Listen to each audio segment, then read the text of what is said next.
Well, that was fun. I went to go find a color bleed picture, and my ultrasound or my computer locked up in the lab or in the office, so I had to go to the internet to get one. But anyhow, now we've got a color bleed on here. We're going to do part two of Doppler.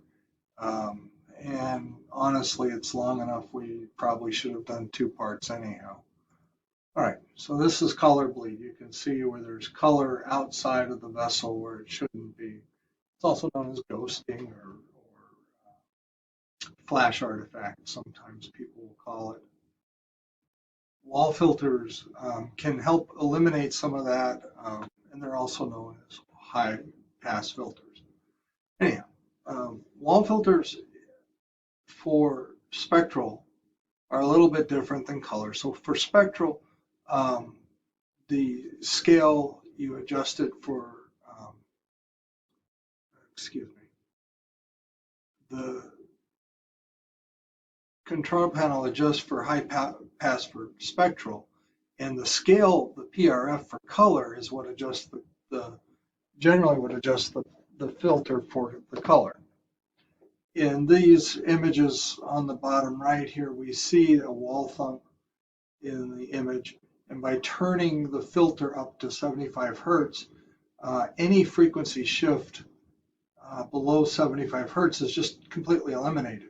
And here we see a far too high wall filter of 550, and any frequency shift above 550 or below 550 is completely eliminated. So clutter signals, what they do is they have this is a scale on the x-axis of frequency and the y-axis of amplitude. And these filters, the flash artifact and bleeding are from movement of tissue, which are very low frequency, high amplitude, as opposed to the high frequency, low amplitude signals from blood. So that's what we're seeing. And when we apply a filter to it, what we get is this filter will allow only high frequency signal to go through, whereas the strong amplitude signal, the low frequency, is cut off. And so there's what they call a sharp roll off here, and all this stuff below that is cut away. So what we end up with is, like I said, just the blood signals from the blood at high frequency. So after applying the filter, this is what the signal will look like. You've got the cutoff filter from uh, the high bypass filters. The high frequency gets through, and this is what you're left with. So it looks something like that, as opposed to seeing that big wall thump in there. All right, so here is a animation. Let's see if this works. Oops, go back. Let's see here. Try that. There we go. So there, it's showing you that if we apply a 50 hertz filter, it cuts off the signal above 50 hertz, and this is what you end up seeing. If we apply the 100 hertz signal, see how that cuts off, and now the wall thump is reduced. At 200 hertz, the wall thump is even reduced more, and at 400 hertz, not only is the wall thump reduced, but a lot of the signals reduced along with it. So we wouldn't want to go up to 200 or even 400. Probably 100 is as much as you'd want to use in this particular case. All right, so what the wall filter does on the Doppler spectrum is when you look at it, look at this, there's an area just above and below the baseline that is not got signal. That's what it looks like. So if we then take a look at this, wall filters are used for different applications. For venous applications, we typically will use 25 to 50 hertz wall filter. That's probably as low as you can possibly set it. And at arterial, 50 to 100. And then anything above 100 would be used for echocardiography. Crosstalk is a very unique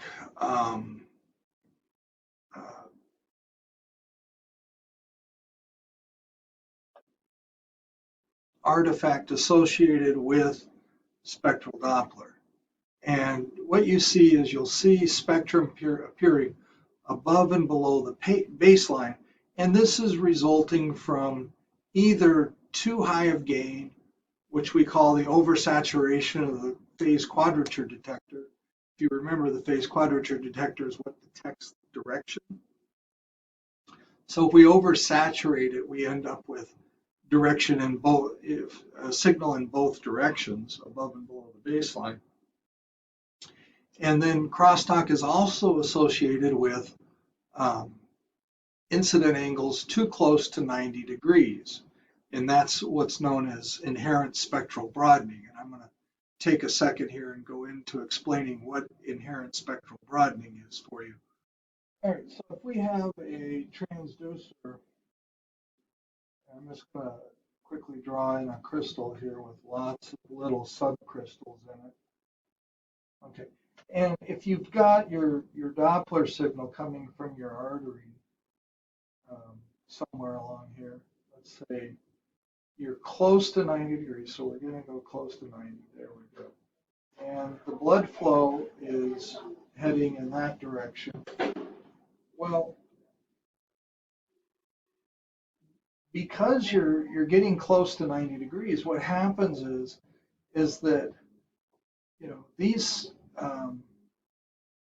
the majority of your signal is coming from these crystals in this area, but you're also getting some signal back to these crystals. And so when you look at what they're doing, they're part of your transducer too. And in this case, in the red case here, the flow is away from the transducer, and so that's going to be below the baseline. So we'll just draw a baseline in here, and we'll show that that flow is below the baseline. But from the blue here, the blue on the other hand, is the signal comes in and it's actually going towards it. So that would have a signal above the baseline. And so you'd have a greater shift from this side, negative, so I probably should draw that as a negative shift. So there we go. And you'd have a different shift to this side. So we would get different flow appearing different ways because of inherent spectral broadening. And so that's what this is. This is the idea that you're getting different Doppler angles at different parts of the transducer due to just the fact that you're using a phased array transducer. And we call that inherent spectral broadening. And what it does is it causes the signal, instead of looking nice and sharp, it tends to start spreading it out at shows different velocities. Even though we know the blood's going at one velocity, we start getting a spread of velocities because each of these little crystals is at a different angle. And because each is at a different angle, each is getting a different frequency shift. And therefore, we're getting a whole range of frequencies instead of a single frequency.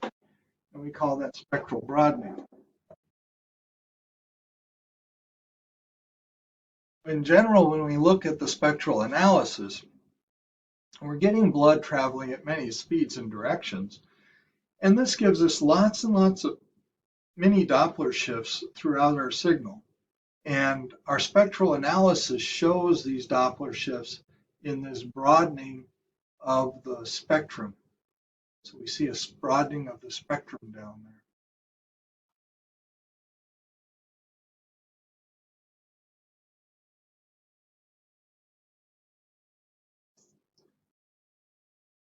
So there's two types of spectral analysis that occurs, and one is with our grayscale spectrum, and this is, we have what's called a fast Fourier transformation, and this is always applied to spectral analysis, and it gives us a peak velocity, peak Doppler shift, and it's always with pulse wave.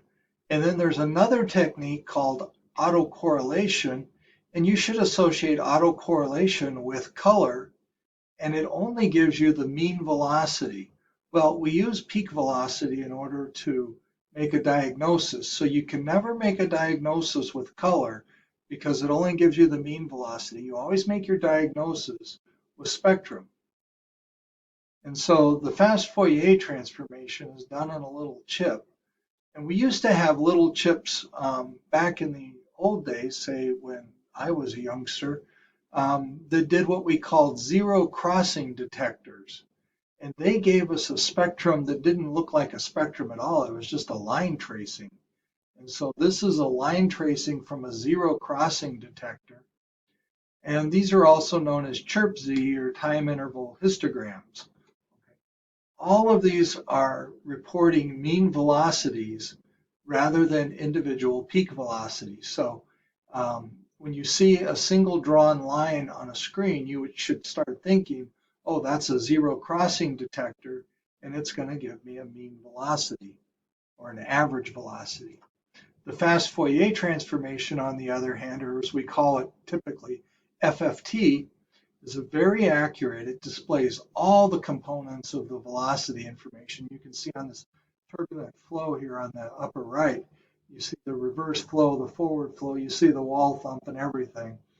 And it and then when you look at the lower right, you see this nice clean plug flow right here.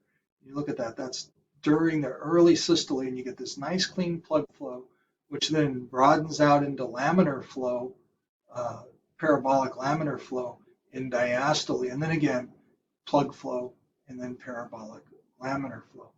And so we see that throughout our spectrum. Um, so fast Fourier transformation gives us instantaneous high velocities and clean uh, spectrum analysis. Autocorrelation gives us color. So when we utilize autocorrelation, we're seeing a color technique. It's less accurate than the fast Fourier transformation, but it's much, much faster than the fast Fourier transformation. But unfortunately, it only gives us the mean velocity. And so color's faster, but it's not as accurate.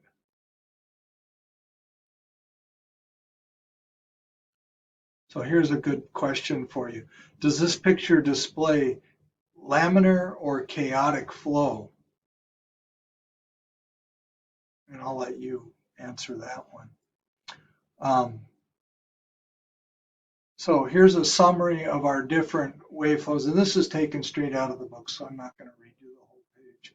I think our presentation, both parts are taking plenty long enough already. So let's talk about optimizing color Doppler. Color Doppler is displayed directly over the grayscale B-mode image of anatomy. Because everything is operator dependent, the interpretation of color Doppler may be based more on the operator than on the system.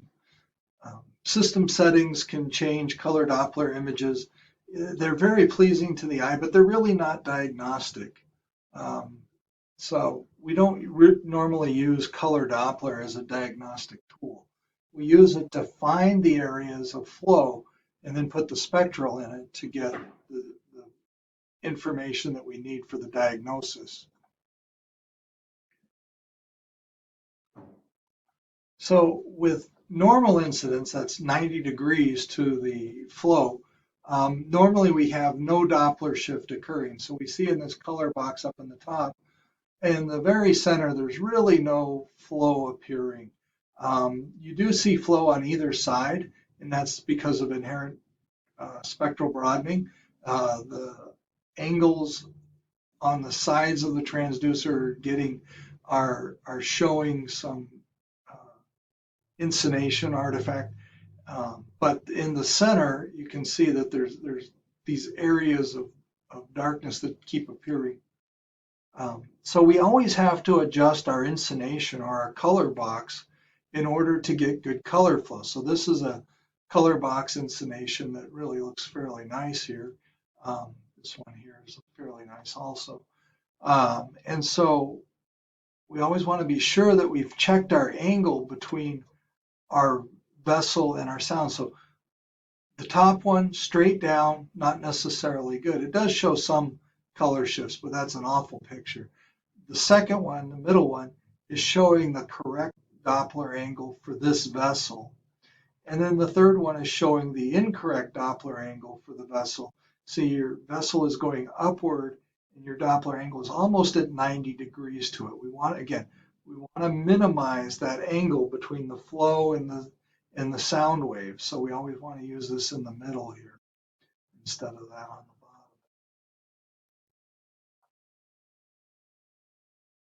So on the top, the color box is angled, but there's no flow seen.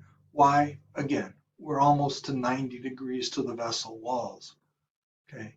On the bottom, the color box is not angled, but we're seeing flow. Why is that? Well, the incination angle is straight down, but the vessel is angled, right? So that would show us flow. We've got flow. In the bottom one, both are angled optimally. The vessel is moving upward towards our probe, and the color box is also. Along with angle of incination, there's amount of gain that is good. So correct color gain is shown in the top. Overgain is shown in the middle, and that's where you would see something known as color confetti. Edelman calls it color confetti. The rest of the world calls it color bleed. Okay, so this is color bleed artifact, or color confetti if you want.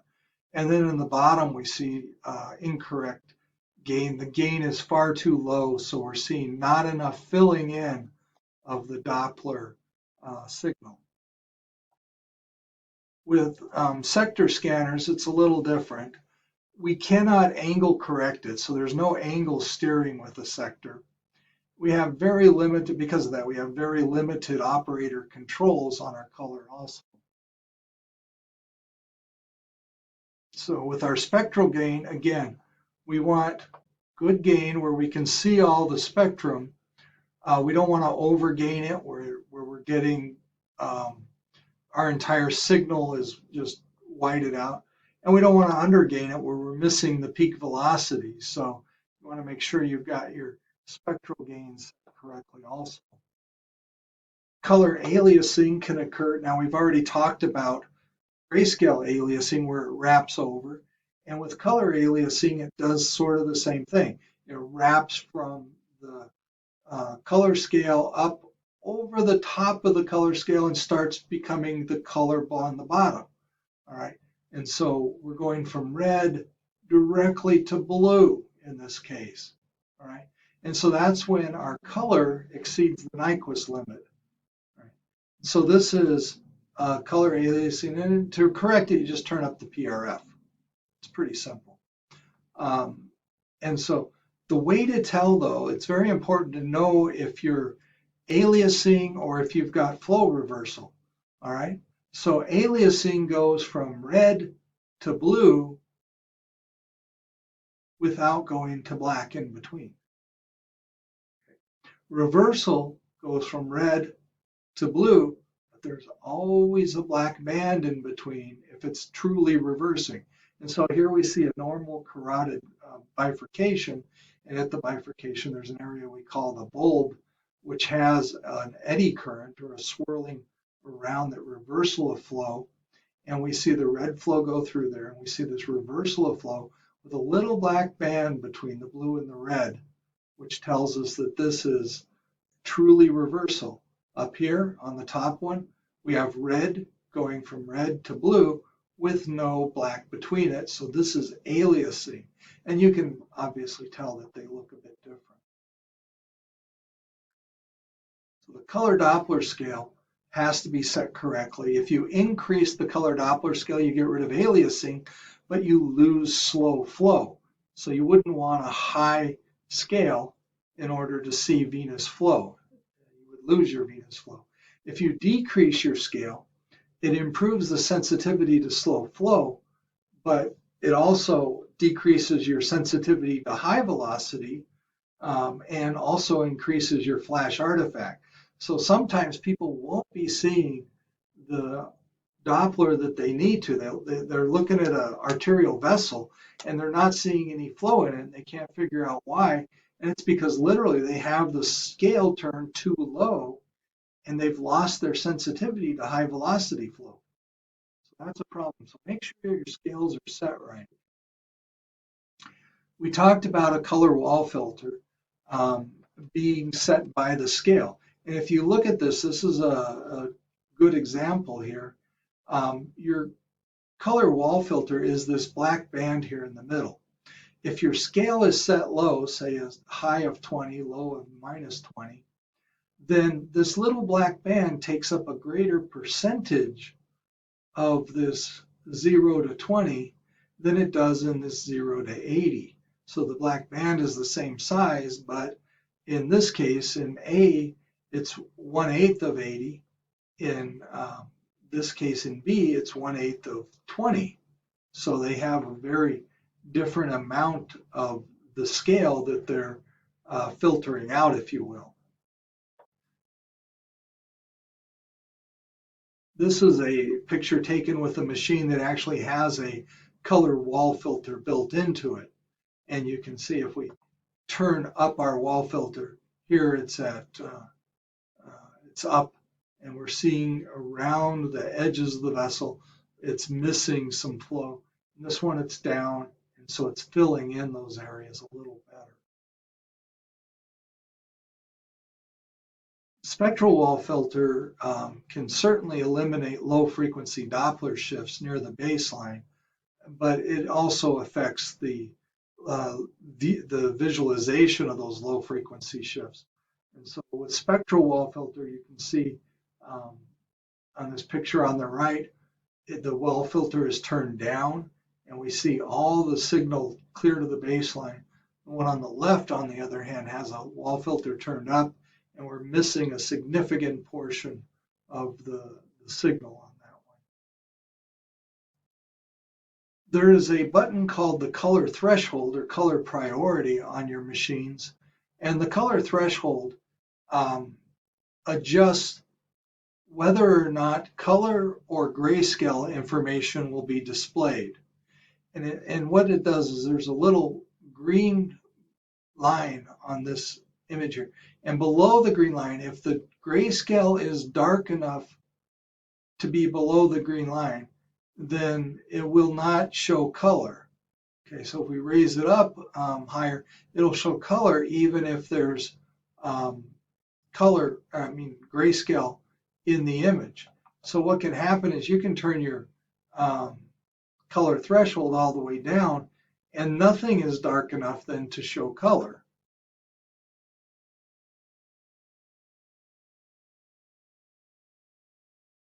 All right, so this is the last topic, and this is kind of a tough one, but we're going to just kind of go over it briefly here.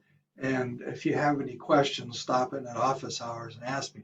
So there's something called high pulse repetition frequency Doppler.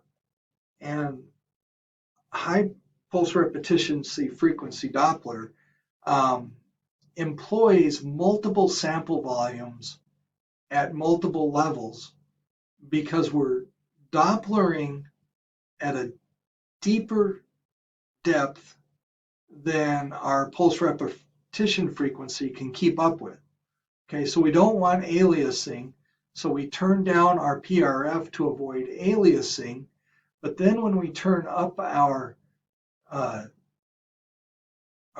depth, well, the signal can't get this deep in one pass, okay? And so what happens is it'll send out a signal, and then it'll then send out another signal, and while the second signal is coming out, the first signal continues to transverse, and then it'll send out a third signal, and so by that third signal, we eventually get to the Doppler gate that we want, which is way down here in the bottom of our picture. Well, these other Doppler gates appear, and what we have to do is when we see multiple Doppler gates, what we have to do is make sure that the one that we want, where we're interested in the diagnosis, is the only one in a vessel. Okay, So this one way down here is the one we want. What we do is we eliminate make sure that these other ones are not in a vessel, and so that any waveform that comes from them is rejected. Well, since it's not in there, it won't have a waveform. So HPRF Doppler, basically, let's rephrase the whole HPRF Doppler, and we're going to say when you see multiple sample volume gates on your screen, and this can happen, you make sure that the vessel you want to interrogate has a sample volume in it, and the other sample volumes are not in a vessel. Okay, that's all you have to do. All right, so that concludes part 2 of the Doppler, and we'll finish up with that. All right, thank you.